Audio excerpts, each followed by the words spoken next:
Hi friends, ഞാൻ ആരതി. ആദ്യസ് വ്ലോഗിലേക്ക് സ്വാഗതം. ഇന്ന് നമ്മുടെ വ്ലോഗിൽ ഉൾപ്പെടുത്തിയിരിക്കുന്ന വീഡിയോ കൊഞ്ച് ബിരിയാണി എങ്ങനെ തയ്യാറാക്കാമെന്നുള്ളതാണ്. ഈസി, ടേസ്റ്റി, സിമ്പിൾ ആയിട്ട് ഒരു കൊഞ്ച് ബിരിയാണി എങ്ങനെ തയ്യാറാക്കാമെന്നുള്ളതിനെ പറ്റിയാണ്. ഇന്ന് നമ്മൾ ബിരിയാണി അരിയിലാണ് ഇത് ചെയ്തേക്കുന്നത്, ഈ കൊഞ്ച് ബിരിയാണി ചെയ്തേക്കുന്നത്. പക്ഷെ ഇത് റേഷൻ അരിയിൽ ഞാൻ ഉണ്ടാക്കിയിട്ടുണ്ട്. അതും ഇതുപോലെ തന്നെ ടേസ്റ്റ് ആയിരുന്നു, ഇതുപോലെ തന്നെ നമുക്ക് സിമ്പിളായിട്ട് ഉണ്ടാക്കാൻ പറ്റുന്നതായിരുന്നു. അപ്പൊ നിങ്ങൾ റേഷൻ അരിയിലോ നമുക്ക് അവൈലബിൾ ആയിട്ടുള്ള എന്താണോ അതിൽ നിങ്ങൾ ഇത് ട്രൈ ചെയ്ത് നോക്കണം. നമുക്ക് എന്താണോ അവൈലബിൾ ആയിട്ടുള്ള വെജിറ്റബിൾസ്, അപ്പം കാബേജ് ഇല്ല, ക്യാരറ്റ് ഇല്ല, വേണ്ട, അതൊന്നും വേണ്ട. നമ്മളെ കയ്യിൽ എന്താണ്, മുട്ടയുണ്ടോ അല്ലെങ്കിൽ വേറെ എന്തെങ്കിലും വെജിറ്റബിൾസ്, അങ്ങനെ എന്ത് വേണമെങ്കിലും നമുക്ക് ഇതിനകത്ത് വെച്ച് ചെയ്യാവുന്നതാണ്. അപ്പോൾ നമുക്ക് വീഡിയോയിലേക്ക് പോകാം. നമുക്കൊരു 3-3.5 നാഴി അരിയുടെ കൊഞ്ച് ബിരിയാണിയാണ് നമ്മൾ വെക്കുന്നത്. അപ്പൊ നമുക്ക് കലത്തിൽ വെള്ളം വെച്ചിട്ടുണ്ട്. അപ്പൊ നമുക്കത് ഗ്യാസ് കത്തിച്ചിട്ട് ഗ്യാസിലോട്ട് വെക്കാം.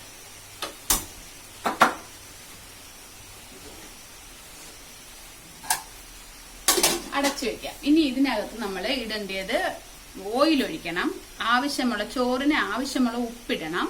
പിന്നെ നമുക്ക് മസാലയുടെ ഈ പെരിഞ്ജീരകം, പട്ട, ഇങ്ങനത്തെ ഉള്ള കുറച്ച് ആ ചോറിൽ നമുക്ക് ആ മസാലയുടെ മണം പിടിക്കത്തക്ക സാധനങ്ങളും ഇടണം. അത് തിളയ്ക്കാറാവുമ്പോൾ നമുക്ക് ഇട്ടാൽ മതി. ഓക്കെ, 1 കിലോ അരിയാണ് നമ്മൾ ഇന്ന് ചോറ് വയ്ക്കുന്നത്. നമുക്ക് ആദ്യം ഒന്ന് നന്നായിട്ട് കഴുകിയിട്ട് നമുക്കൊരു 10-15 മിനിറ്റ് നമുക്കത് കുതിരാൻ വെക്കണം. അപ്പൊ നമുക്ക് ചോറ് നല്ല സോഫ്റ്റ് ആയിട്ടിരിക്കും. നമുക്കത് കുതിരാൻ വെക്കാം.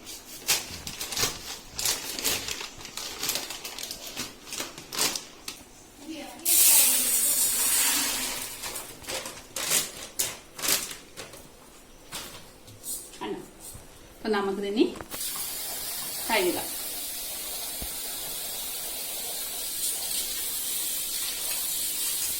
ഇതൊരു 3-4 വെള്ളത്തിൽ കഴുകിയിട്ട് നമുക്ക് കുറച്ച് വെള്ളത്തിൽ ഇത് കുതിരാനായിട്ട് ഇടാം.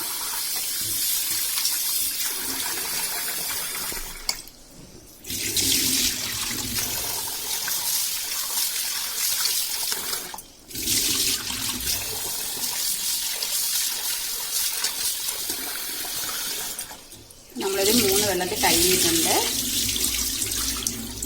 ഇനി ഇത് കുറച്ച് വെള്ളത്തിൽ നമ്മളിത് ഇതുപോലെ വെക്കുകയാണ്. ആ വെള്ളം നമ്മൾ അടുപ്പിൽ വെച്ച വെള്ളം തിളയ്ക്കുന്നവരെ ഇതൊന്ന് ഇരിക്കട്ടെ, കുതിരട്ടെ.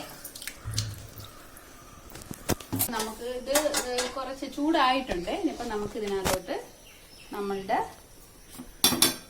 സാധനങ്ങളെല്ലാം ഇടാം. പെരിഞ്ജീരകം കാണാലോ, പെരിഞ്ജീരകം ഉണ്ട്, ചെറിയ ജീരകവും ഉണ്ട്, കണ്ടോ.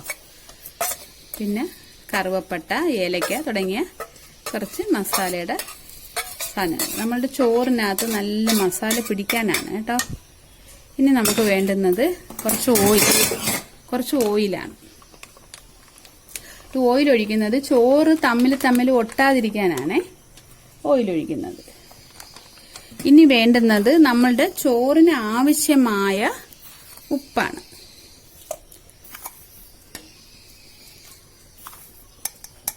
മതിയാവും. അപ്പം ഇതിന് നന്നായിട്ട് തിളച്ച് മറിയുമ്പോൾ നമ്മൾ നമ്മളുടെ അരി ഇതിനകത്തോട്ട് ഇടും.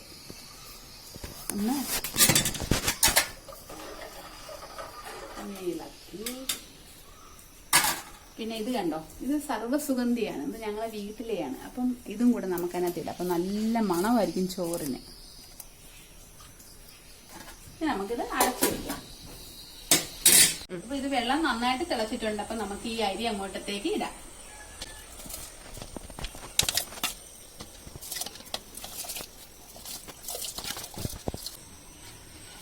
നമുക്കിത് നന്നായിട്ട് ഇളക്കി കൊടുത്തിട്ട് നമുക്കിത് അടച്ചു വെക്കാം. എന്നിട്ട് നമുക്ക് ഇതിന്റെ മെയിൻ ഇൻഗ്രീഡിയന്റ് ആയ കൊഞ്ച് നമുക്ക് വൃത്തിയാക്കി എടുക്കാം. അപ്പൊ നമുക്ക് ഈ കൊഞ്ച് വൃത്തിയാക്കി എടുക്കാം. ഇതിനൊന്നും തല നമുക്ക് ആവശ്യമില്ല. നമുക്കിതാ കണ്ടോ, കൊഞ്ച് ഇതുപോലെ നമുക്ക് നുള്ളിയെടുക്കാം. ഇത് ഏകദേശം ഒരു 1 കിലോ അടുപ്പിച്ച് കൊഞ്ചുണ്ട് കേട്ടോ.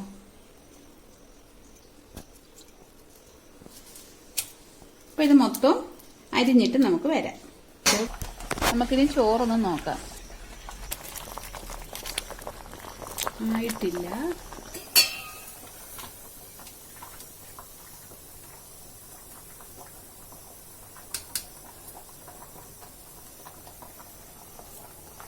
ഒരു അര വേവായി. ഇനി നമുക്കിത് ഊറ്റിയിടാം. എന്നിട്ട് നമുക്ക് കൊഞ്ച് ശരിയാക്കാം. നമ്മൾ കൊഞ്ച് വൃത്തിയാക്കി എടുത്തിരിക്കുകയാണ്. ഇനി നമുക്കിതിനകത്ത് കുറച്ച് മസാലകൾ പുരട്ടണം. നമ്മുടെ കൊഞ്ച് ഇവിടെ തയ്യാറായി കഴിഞ്ഞു. ഇനിയിപ്പോൾ നമുക്ക് മസാല എല്ലാം ഇട്ടിട്ട് ഇത് നന്നായിട്ട് പുരട്ടിയിട്ട് ഒരു 10-15 മിനിറ്റ് ഇതിനെ റെസ്റ്റ് ചെയ്യാൻ വെക്കണം. അതിനുശേഷം നമുക്കിത് ഹാഫ് ഫ്രൈ ആയിട്ട് വേണം നമുക്കിത് ആദ്യം ചെയ്തെടുക്കാൻ. എന്നിട്ട് വേണം നമുക്കിത് കറിയാക്കാൻ. അപ്പൊ നമുക്കിത് എന്തൊക്കെ മസാല ഇതിനകത്ത് ഇടണമെന്ന് നമുക്ക് നോക്കാം. ആദ്യം മുളക് പൊടി. മുളക് പൊടി ഇവിടെ എല്ലാവർക്കും എരി കുറവാണ്, കുറച്ച് മതി. പിന്നെ കുരുമുളക് പൊടി, കുറച്ച് മഞ്ഞൾപ്പൊടി,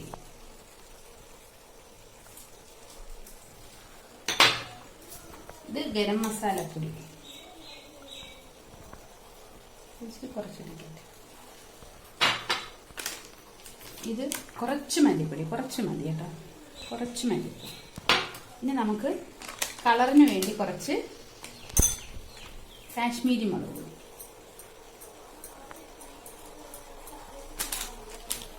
ഇനി കുറച്ച് ഇഞ്ചി വെളുത്തുള്ളി നമ്മൾ നല്ല അരച്ചു വെച്ചതാണ്. ഇഞ്ചി വെളുത്തുള്ളിയും കൂടെ അതിൻ്റെ ഒരു പേസ്റ്റ്.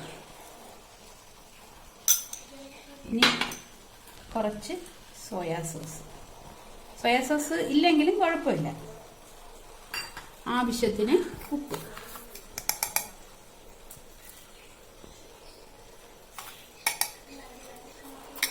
നമുക്കൊരു നാരങ്ങയും കൂടി ഇതിനകത്ത് പിഴിഞ്ഞ് നമുക്ക് വെക്കണം. കാര്യം നമ്മളെ കൊഞ്ചൊന്ന് സോഫ്റ്റ് ആവാൻ.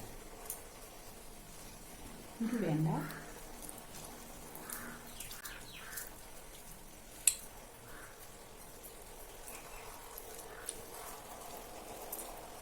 നന്നായിട്ടിത് നല്ലതുപോലെ നന്നായിട്ടിത് നന്നായിട്ട് പുരട്ടി വെക്കണം. എല്ലാ കൊഞ്ചിലും ഈ മസാല നന്നായിട്ട് പിടിക്കണം.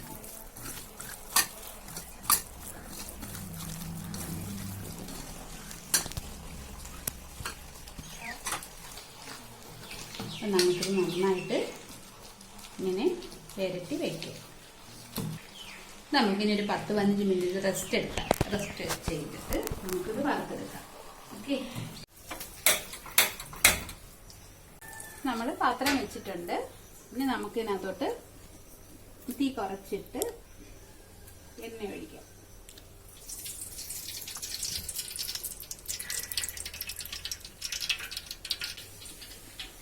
ഇത് ചൂടാകുമ്പോൾ നമുക്ക് ഇതിട്ട് ഒരു 5 മിനിറ്റിന്റെ വേവ് മതി. ഇതിന് അങ്ങ് ഡ്രൈ ആവണ്ട, കൊഞ്ച് ഡ്രൈ ആവണ്ട.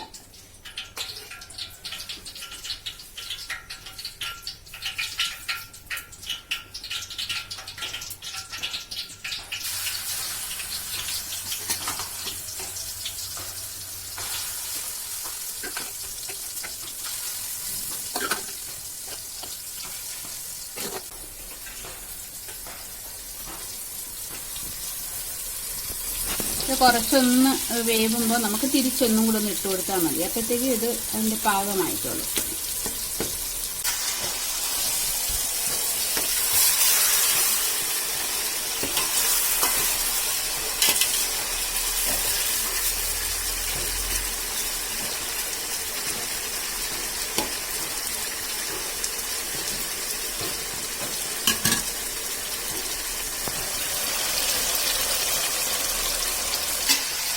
അപ്പൊ ഇതിപ്പോ തയ്യാറായിട്ടുണ്ട്. ഇതിന് നമുക്കിതൊരു പാത്രത്തിലേക്ക് പകർന്നു വെക്കാം.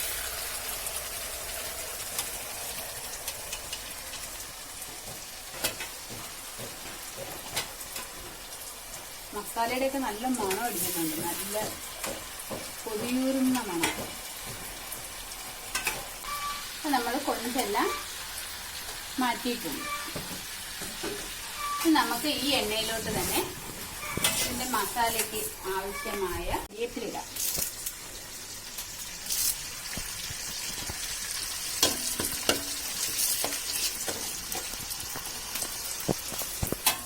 നമുക്ക് ഈ ഉള്ളി ഇങ്ങോട്ട് ഇട്ട് കൊടുക്കാം. നന്നായിട്ട് വഴറ്റണേ.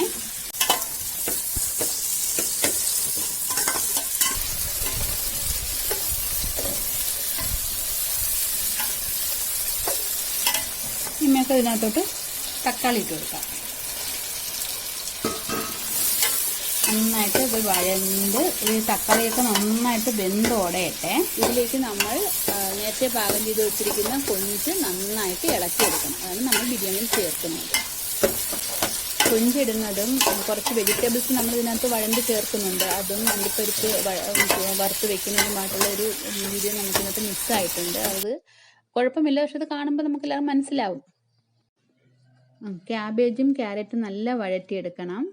പിന്നെ ഉള്ളി ചെറുതായിട്ട് അരിഞ്ഞ് നല്ല ബ്രൗൺ കളറാക്കി എടുക്കണം. പിന്നെ അണ്ടിപ്പരിപ്പും മുന്തിരിങ്ങയും വറുത്ത് വെക്കണം. ഇത് മൂന്നും നമ്മൾ ചെയ്ത് വെക്കണം. ഇപ്പം നമ്മളൊരു 3 മുട്ട എടുത്തിട്ടുണ്ട്. അതും കൂടെ നമുക്കൊന്ന് റെഡിയാക്കി എടുക്കണം. ഓക്കെ, കുറച്ച് ഉപ്പും കൂടി ഇട്ട്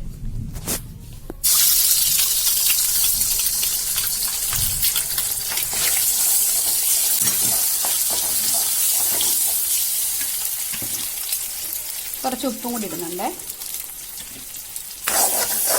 ചിലർക്ക് മുട്ടയുടെ ടേസ്റ്റും മണവും ഇഷ്ടപ്പെടത്തില്ല. നമുക്ക് ബിരിയാണിക്കകത്ത് കിടക്കുമ്പോഴും അല്ലെങ്കിൽ ഫ്രൈഡ് റൈസ് ഒക്കെ ഉണ്ടാക്കുമ്പോഴും അങ്ങനെയുള്ളവരാണെങ്കിൽ അത് ഉപയോഗിക്കാം. ഇത് നമുക്ക് ഒഴിവാക്കാം. ഇത് ഒരു ഓപ്ഷണലാണ്. ആവശ്യമുള്ളവർ ഇഷ്ടമുള്ളവർ മാത്രം ഇത് ചെയ്താൽ മതി. ഇനി നമുക്ക് തീയെല്ലാം ഓഫ് ചെയ്ത് ഇതൊരു പാത്രത്തിലേക്ക് എടുക്കാം. ഇനി നമ്മളുടെ ജോലി എന്ന് പറഞ്ഞാൽ ബിരിയാണി സെറ്റ് ചെയ്യലാണ്. ഇനി നമുക്ക് ബിരിയാണി സെറ്റ് ചെയ്യാം. തീ കത്തിക്കാം. ഇനി നമുക്ക് കുറച്ച് ഓയിൽ അടിയിൽ ഒഴിച്ചു കൊടുക്കാം. അല്ലെങ്കിൽ നേരിട്ട് നമ്മൾ ചോറിടുമ്പോഴത്തേക്ക് ചിലപ്പോൾ കരിഞ്ഞു പിടിക്കും. ഓക്കെ, നമ്മൾ നേരത്തെ വാർത്ത് വെച്ച ചോറാണ് കേട്ടോ. ഇത് ചെറിയ അരിയാണ് കേട്ടോ. ചില ബിരിയാണി അരി നല്ല വലുതാണ്. അത് കുറച്ചുകൂടെ ഭംഗിയാണ് കാണാനും തിന്നാനും കുറച്ചുകൂടെ ടേസ്റ്റാണ്. ഇത് ഇച്ചിരി ചെറിയ അരിയായിപ്പോയി.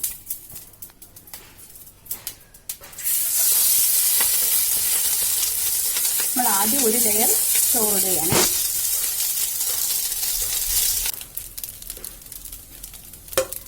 ഒരു ലെയർ ചോറിട്ടു. അതിൻ്റെ മുകളിൽ നമ്മൾ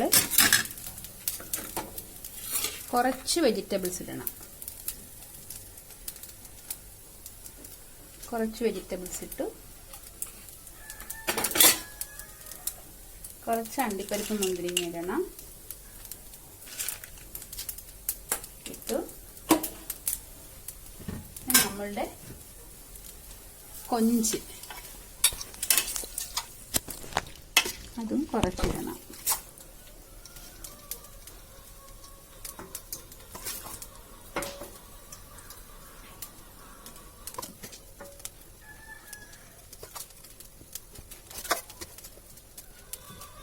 കുറച്ചിട്ടു.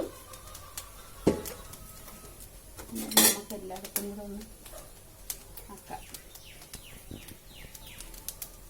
ഇനി നമുക്ക് അതിനകത്ത് കുറച്ച് മുട്ടയും കൂടെ കുറച്ച് ഇടണം. പിന്നെ നമ്മൾ വറുത്ത് വെച്ചിരുന്ന കുറച്ച് ഉള്ളി ഇടണം. എന്നിട്ട് നമ്മൾ അടുത്ത ലെയർ ചോറിടാൻ പോവുകയാണ്. നമ്മൾ അടുത്ത ലെയർ ഇടണം.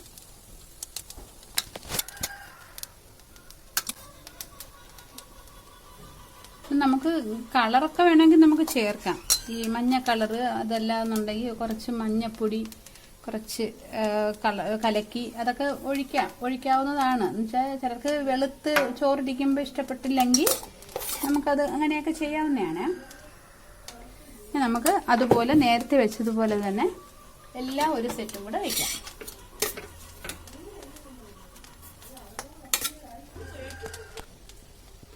ഇത് വെച്ച് ഇച്ചിരി അണ്ടിപ്പരിപ്പ് മുന്തിരിങ്ങ ഇട്ടു. നമ്മൾ കുറച്ച് ഉള്ളി ഇട്ടു.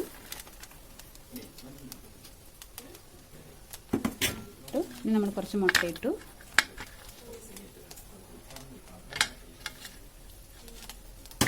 ഇനി നമുക്ക് കുറച്ച് കൊഞ്ചും കൂടി ഇടാം.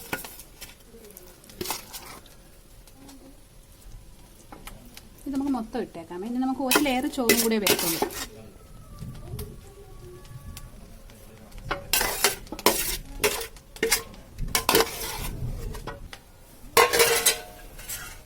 ഇനി നമുക്ക് അടുത്ത ലെയർ ചോറും കൂടി നമുക്ക് ഇടാം.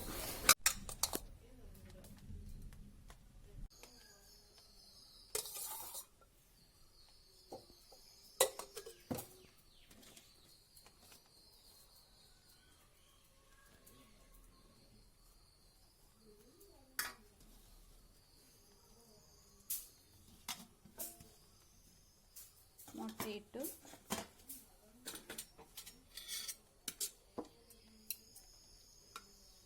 വെജിറ്റബിൾസ് ഇട്ടു.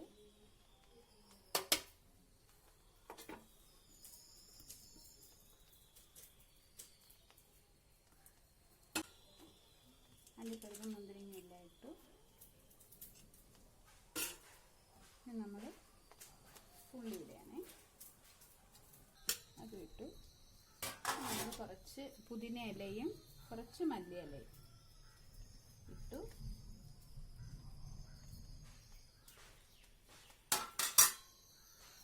നമ്മൾ കുറച്ച് ഒരു പൈനാപ്പിളിൻ്റെ കുറച്ചൊരു എസൻസ്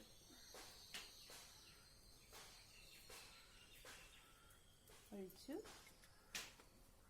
ഇനി കുറച്ച് ടൂട്ടി ഫ്രൂട്ടിയും കൂടെ നമുക്കിതിനകത്തോട്ട് ഇടാം.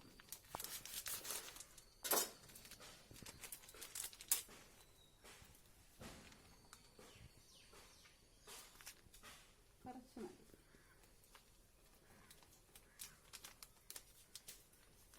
ഓക്കെ,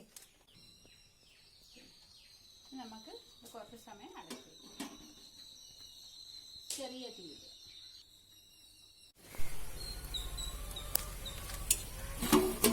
നമ്മളുടെ കൊഞ്ച് ബിരിയാണി ഇവിടെ റെഡിയാണ്. അപ്പം നമുക്കിത് സെർവ് ചെയ്യാം, നമുക്ക് കഴിക്കാം.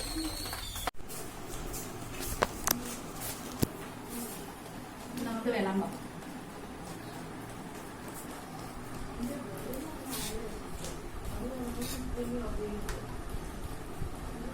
നമ്മളെ കൊഞ്ചൊക്കെ കിടക്കുന്നുണ്ടോ? കണ്ടോ? അങ്ങനെ നമ്മുടെ സ്വാദിഷ്ടമായ കൊഞ്ച് ബിരിയാണി റെഡി ആയിട്ടുണ്ട്. എല്ലാവരും ഇത് ട്രൈ ചെയ്യണം. ചാനൽ സബ്സ്ക്രൈബ് ചെയ്യാത്തവർ സബ്സ്ക്രൈബ് ചെയ്യണം. അപ്പോൾ അടുത്ത വീഡിയോയിൽ കാണാം.